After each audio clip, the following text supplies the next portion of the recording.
Good morning, good morning, community. How are you? Janine Macklin here, transformational speaker, your wealth guide and catalyst. Hey, Eric, how are you? So I thought I'd hop on. I apologize for not getting here. I don't know, it was Thursday or Friday. I don't know if I had told you. I probably didn't. I just kept working. I hit my shin on my son's bookshelf going into his room. I didn't think anything of it in the beginning, but wow, that was incredible pain. The outside of my, I guess just below my knee, looked like a baseball. It was just completely swollen. And I don't know what I was doing. I put ice on it and kept on going. Then 2 or 3 days, and went walking the Rose Bowl. That was Sunday, Monday, and Tuesday. And then finally Wednesday, it was so uncomfortable. I looked at it, and it was so big. And I finally started looking at Google to say, what am I supposed to do? Elevate it, ice it throughout the day. So I shut everything down, started to elevate it. It seemed to become more painful. It's not as swollen, but my whole right side of my leg is all bruised. It's amazing what one little thing will do, and it's bruised. So I did do my best to elevate it. And when I thought about you, I was going to hop on. I thought about you because I was looking out my bedroom window at one point, I think on Wednesday or Thursday, and I noticed that the energy was shifting on the planet, and I wondered, is it shifting for you as well?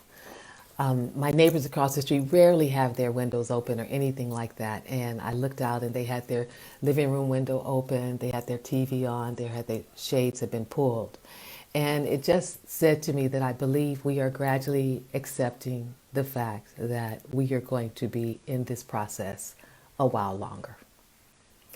That we're starting to get comfortable in some regards. I think it's really like a push-pull. On the one hand, we're comfortable, we understand we have to stay home. On the other hand, it's like, oh my God, it's summer, we need to be doing something. It's maddening to be in the house all the time. And yet when you go out, it's nothing like we used to think it was. My son rarely goes out, so when he went out, he's like, you have to stand in line? I'm like, yes, dear, you have to stand in line for the banks, you have to stand in line for the store, you have to stand in line anywhere there's too many people in a crowded indoor space. I think our relationship with time is shifting.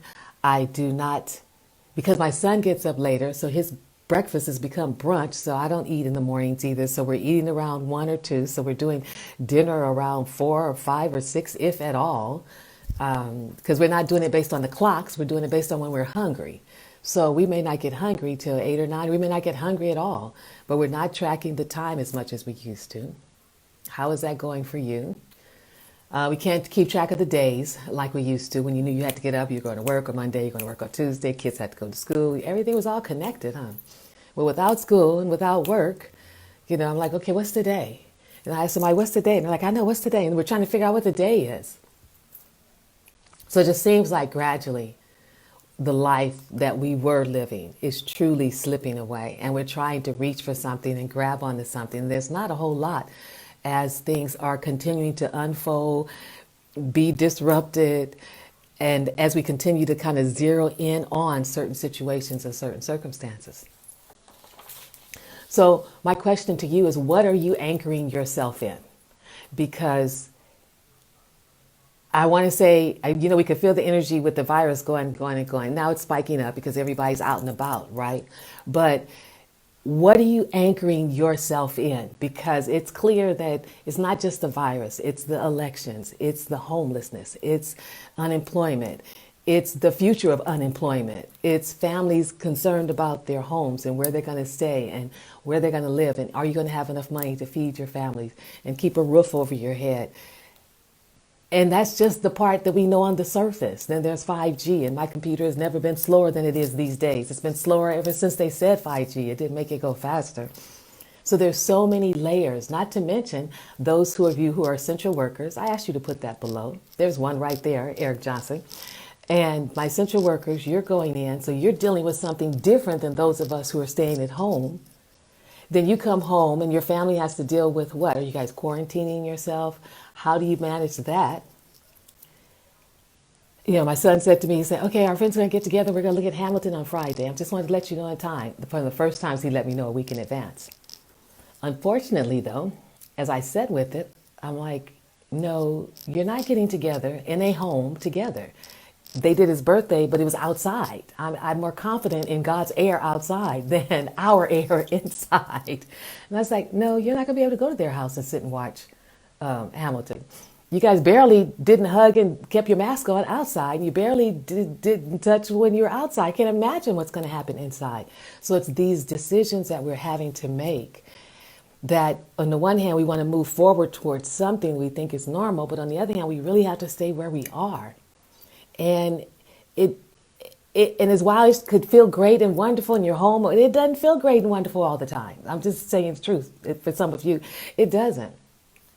We've been used to summer. We were going down San Diego. We always took a trip to Hawaii, usually for the summer break, something to break up the working that we do all the time. And that's not happening. I think we're going to drive to Monterey because he's never been there and just drive the coast. So what are you anchoring yourself in? It has to be something bigger than what we're experiencing. Because we pulled the thread, the young people took over with the protest, and they pulled a whole bunch of threads and pulled the whole entire universe in. All 7 billion people are involved. So now we've pulled this thread, and we're continuing to pull. The person who's not in charge is quite upset about a variety of different things that keeps the division going. And you can see it's going to continue. So how do you anchor yourself, and what are you anchoring yourself in? So you're not bouncing around on the waves of life with, oh my God, and oh my God, this is happening, that's happening. How do you keep yourself anchored? And I've said from the beginning, please stop looking at the news all the time. And also I was talking to the woman who did my hair the other day, because of course, I had to do something with all that hair. She was saying how she looks at the BBC news, and I'm always saying, look at the news from the other countries to see what they say about us. And she was commenting on how the news, what's presented about us, is completely different than what they're feeding us.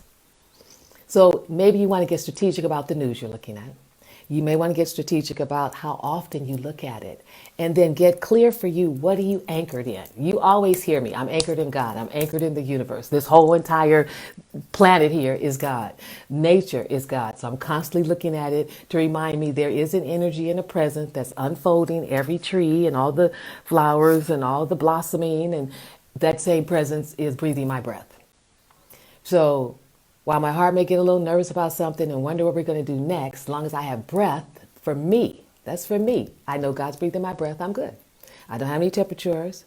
My cough is from my allergies. It comes and goes. I take some vitamin C, I'm done. But what are you anchored in?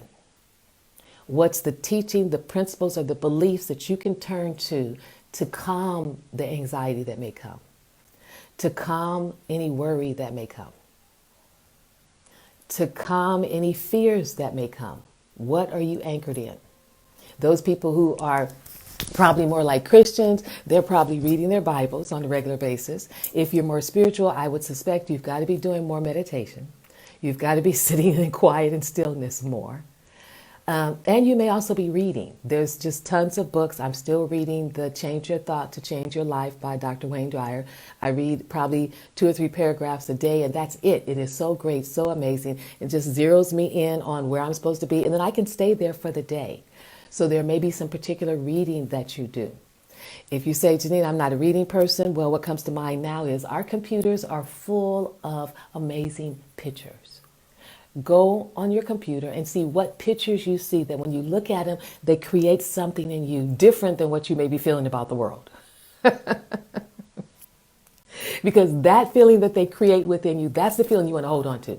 That's the feeling that's going to fuel you to stay in the race. It's like, this is the race. We're in a race, okay? And it's a marathon, and I ran a marathon. So I have to tell you, you have to pace yourself all the way through it. And in my marathon, it rained, and then it was cold, and then it sprinkled. The whole time I was being battered by the rain while I'm running these 26.5 miles.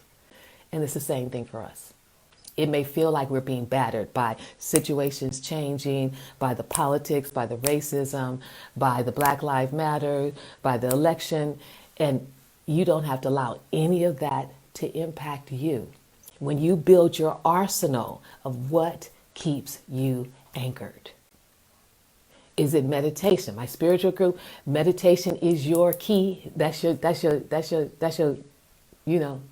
ish, then that's what you do. But I don't know if meditation once a day is going to be enough. I think you'll probably have to shift to 2 times a day or 3 times a day just to keep you centered, particularly if you're going to look at the news. Another way for you to anchor yourself, if it's not in reading, if it's not in the scriptures, if it's not in your prayer and your meditation, then it can be in your dance. Are you dancing to move your energy so you don't get stuck? See, because you can sit at home and you can look at news and sit and look and you take on all of that. Now your energy and your vibration goes down. It's depleted just from hearing it. So how do you get it back up? What are the tools that you have to get your energy up? It may be talking on the phone to people. I called my fathers on Father's Day. No, I didn't get to you. I know Eric. To actually talk to them. I just send them texts, say Happy Father's Day. I want to actually hear their voice, see what was going on in their life. What anchors you? I know some of you can read the Bible. Others of you read the Daily Word. Some of you may go in front of your Gohanza and do your meditation. Get clear on what's going to anchor you for the long haul. I'm already looking at October. I just need to know what's going to happen in August for the children. And do I need to add another addition to my house? It's for my own private room, separate and apart. But I'm already looking at October. And you want to look further down too. Don't look just to the end of this week. Don't look just to next month. Long as we don't have a virus, this will be an issue. Excuse me. Long as we don't have a vaccine, wrong V, this will be an issue.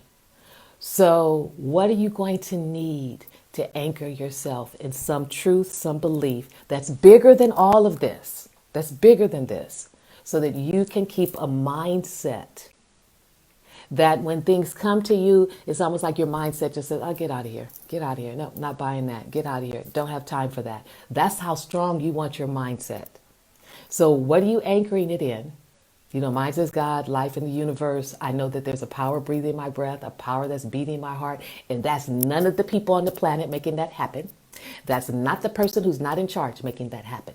So I anchor in that. When I'm breathing, I know who's breathing my breath. I take time to breathe. You know, I walk in nature. I touch the flowers. But I get to be out. What if you're actually in work? Where are you anchoring yourself while you're in there with those people? And I don't mean to say those people like they're bad. Just that you guys are all in there working together. If you're an essential worker and you're going in. You know, that thing you used to do where you worked all day and you didn't take lunch? Go take your lunch. Go get some fresh air. Go breathe in some new energy to make it through the rest of your days. But what are you anchoring in for the long haul? We are at July. Do you realize we're halfway through this year? My entrepreneurs, what are you visioning for your next 6 months? You just did 6 months of what? Did you lose business? Did you gain business? What happened for your businesses? We're at that halfway mark. We're heading toward, you know, those holidays I don't even want to mention yet. So I'm just going to mention the summer because it's still here and preparing for school. But anchor yourself in something that's unchanging. Anchor yourself in that is not impacted by anything that's happening on this planet and its transformation. Find that for yourself. Discover that for yourself and stand on it. Don't forget, I read this apataki yesterday for a spiritual group I was talking to, and it said, you didn't become an adult without, and you didn't, on the way to being an adult, you didn't lack courage. And I thought, you're absolutely right. So I want every single one of you to remember, you are courageous. If you've been on this journey this long, if you're 20, if you're 30, if you're 40, 50, 60, 70, or 80, you did not get to being an adult without demonstrating, tapping into your courage. And so it's the same thing now. It is requiring us to be courageous about how we live our life, courageous about the decisions that we're making that will impact our lives. But now it's not only our lives, it's the lives of those around us. It's my neighbor over there and my neighbors over there. They had a social distancing party last weekend. We sat outside on the grass. It's my neighbors. Now it's others. It always was, but we really didn't pay that much attention to it then. Now it's imperative that we at least give some consideration to those who may need our support, whether it's wearing our mask. If you don't want to wear your mask, then stay in your butt at home and enjoy your house and order your food and be fine. But get clear for you, what are you anchoring yourself in that's bigger than all this that's happening, because all of this is going to continuously change. And how do you nurture that? How do you make the time to nurture it so that it really fortifies you, it builds up within you, and it sustains you for the tough times coming. Yeah, I did say tough times coming, only because I want you to stay prepared. I don't want you to get hit and be like, wow, what was that? I didn't know that was coming. Yeah, it's coming. The possibility that our children are home is coming. The possibility that our children are going to go to school on alternating days, yes, that's coming. And then comes the issue around what do we do about those parents who are out of jobs? The county, state, federal government, where I think they're kind of taken care of, but all of the other people who are actually making this world work on a day-to-day basis, what happens with that? So get yourself anchored. Let me know. Hit me back, hashtag replay. What are you anchored in? Some people say the word, some of you may be Muslim, so you're reading the Quran, maybe you're reading the Bible, maybe like me, you're reading Change Your Thoughts to Change Your Life, or Louise Hay, or Abraham Hicks, or Eric Butterworth, or, Think and Grow Rich. There's so much that you could be filling your minds with. And if you want some, not that kind of reading, but what am I reading right now? The Sower's Parable of the Sower. That's something you may want to read. There's another one I read that was really good. But learn new ways to entertain yourself and interact different than what you used to do. Because I know it's simple. Get up. It wasn't simple, but it was simple. You get up, do whatever, get to school, get to work, come home, sit down, relax, have dinner, look at TV, go to sleep. You had a routine. Now we're all kind of scrambling because well, what's our new routine going to be? What's our new routine going to be? And we're all going to create different ones because the way we're living is different and how it's impacting all of us is different. So get clear on your answer about what are you anchoring yourself in. And then boost that. Whatever those practices are, boost them. Make sure you're continuing to boost your immune system. We're not out of it. Boost your vitamin C. Continue to boost your immune system. Continue to get your sleep. Continue to drink your water. Continue to do your prayers, your meditation, your chanting, and your dancing if you do tantric dancing. Continue to do all of those practices. You must take a walk at least 2 or 3 times a day. Get outside in the air. And on those other days, you could get your vitamin D. They'll be coming back. Those are some things you must do. You must do that to take care of you. Okay? So let me know where you are. Hashtag replay. Let me know where you are. Ladies, I'm still extending the invitation to you to join the WWW Create My Wealth Plan Challenge. That's happening right now. And if you're struggling with money, well, come in and let's talk about it. We're talking about money. What do we do and how do we do it? How do we spend it? How do we begin to save it? What do we do in navigating our money? And in the meantime, I'm going to elevate this leg again. Look forward to seeing you tomorrow. But get yourself anchored in what you know to be true for you. That's bigger than what's happening out here. So then when this, like Michelle says, when they go low, we go high. Well, when they go low, I want your high to be into that. If it's your meditation, your prayer, your dance, whatever it is, when they go low and you see that crazy stuff, I want you to immediately go high into whatever that is for you. For me, sometimes that's dancing, or my son has this meditation song he puts on and we walk around and we sing it. It automatically shifts the energy. Or he'll put on his music and we'll dance to it and that'll shift the energy. But take care of you in ways that you may not have thought of before because we are not done yet. I'm not even sure if we're halfway through yet. I thought we were halfway, and then we would start do this and we do that. No, we're not there yet. Okay, take good care. Have a great day. I'm going to look at Perry Mason. Bye for now.